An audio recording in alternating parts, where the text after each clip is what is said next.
Hi everyone, this is Pramita here. Today I'm going to do a small tutorial on how to make these watercolor flowers that I often use in my journals.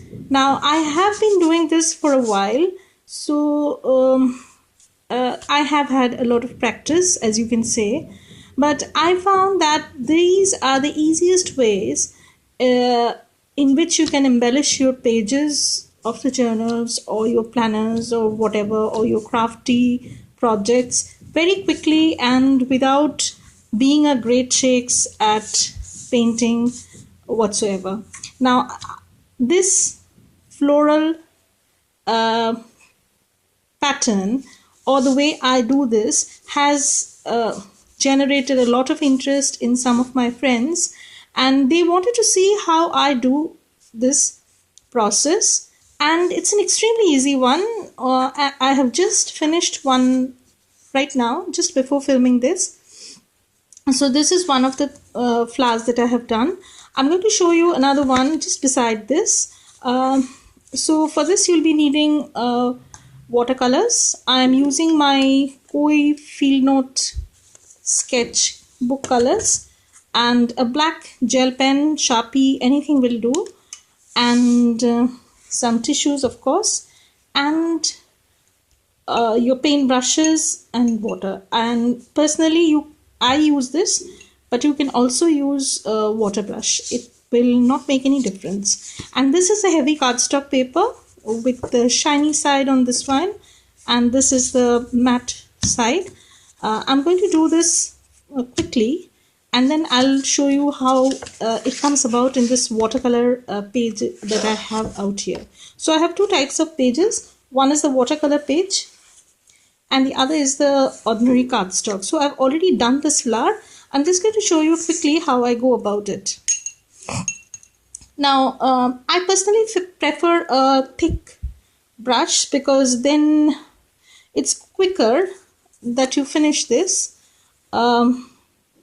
So this is how you do it. Just making round and round. See how it's turning out, but never ever use the pen while this is wet, because then everything is going to fall apart. So this is how it comes to the first, and then I'm going to dry this because we don't have that much of time. So just let me dry it a little bit. As you can see, it's already drying around the edges. But remember one thing, always start from the middle, because that way your color will be better.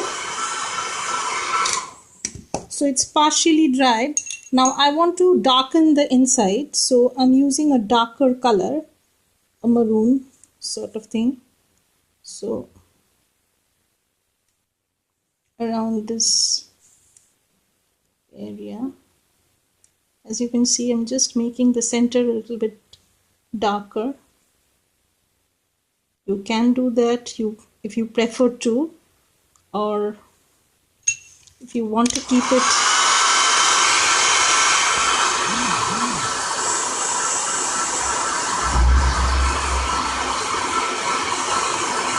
doesn't matter if it spreads a little, but personally I would prefer that it dries naturally. Sorry, it's out of frame, because that way the colors are more vibrant. And but since there's very little time, I am quickly showing you how it dries up.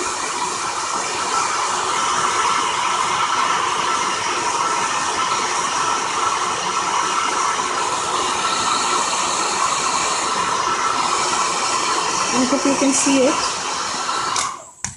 Now I'm going to do its leaves very quickly. Now be careful, if the edges are a little bit wet, then don't go very close to the edge, and try to make it as light as possible, because if you darken the colors at the first go, then you will not be able to get the desired result. So I don't know. Someone is sending me a message. I think so. My phone is acting weird. So yeah, that's it. So now I'm going to dry the whole stuff.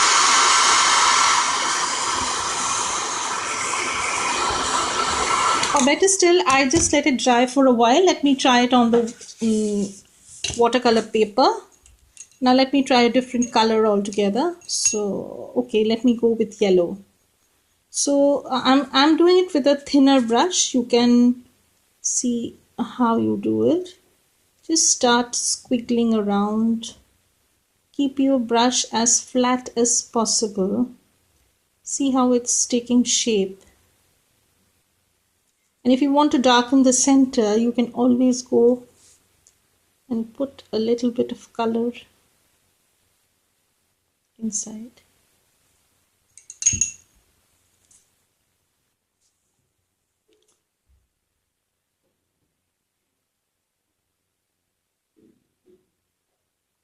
I'm just trying to blend this color with the yellow so that it looks pretty natural. That's it. Finished. So I'm moving on to the other flower that I'm planning to do. Now I always start from middle because I found that is the easiest way to make these, because this I have not learned from anyone. It's just self-taught, you can say. But later on I went through a number of videos, and you know how stuff is on the internet. You get to know a lot of stuff and you get better and better. So that's how it becomes. Now generally don't use the tip very much. Try to flatten your brush a little bit and the flowers will take shape. So this is another one that I'm starting. I hope the other flower that we had done a while back had dried up. So yeah. So now this I'm going to put a different color.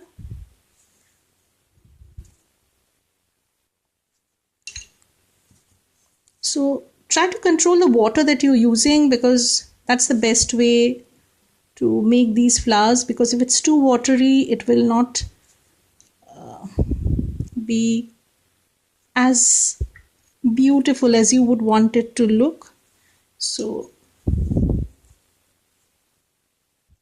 if you want, you can keep it like this. It doesn't harm anyone. But if you want, you can do more flowers, or you can just circle them in black as you like. It's up to you. There are no hard and fast rules in these sort of things. You just can improvise what you want to do. So that's it. So you can see how these have taken shape. Yeah. So I'm adding just a few leaves out here. So if you want, you can add those squiggly black lines that I often do, and make them a bit more interesting, or you can leave them as it is.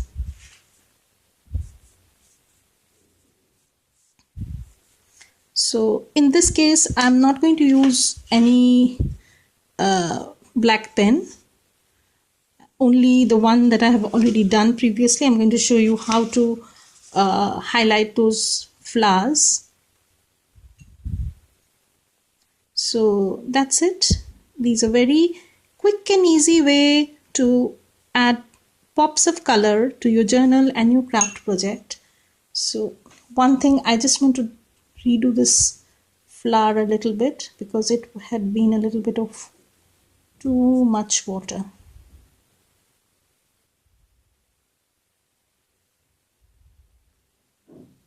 So I'm just making a few swirls, just making concentric circles, nothing else. Now look how they look.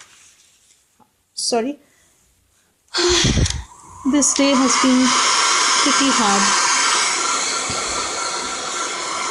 So my previous flower has already dried quite a bit. Let me show you. So it just needs to dry a little bit so that I can use the pen.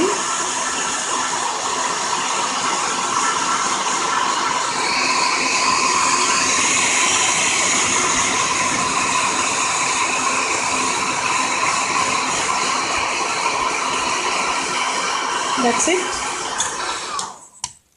So I hope this has been explanatory enough, because I'm running out of time and my camera, I don't know, for some reason it doesn't cooperate with me always. I wonder if this is the story of all YouTubers. Sometimes I do. Anyways, so here I'm just outlining the flowers. It's very easy. Just squiggly lines, nothing else. So yeah, this is how I usually draw black circular lines. And this one I have not drawn anything. If you want, you can draw, or if you want to leave them as it is, they're fine. They look okay to me. Okay. So I hope this has been helpful. And if you like it, then please give it a thumbs up. And if you really love this tutorial and want to see more of these kinds, then please send me a message and subscribe to my channel. Bye.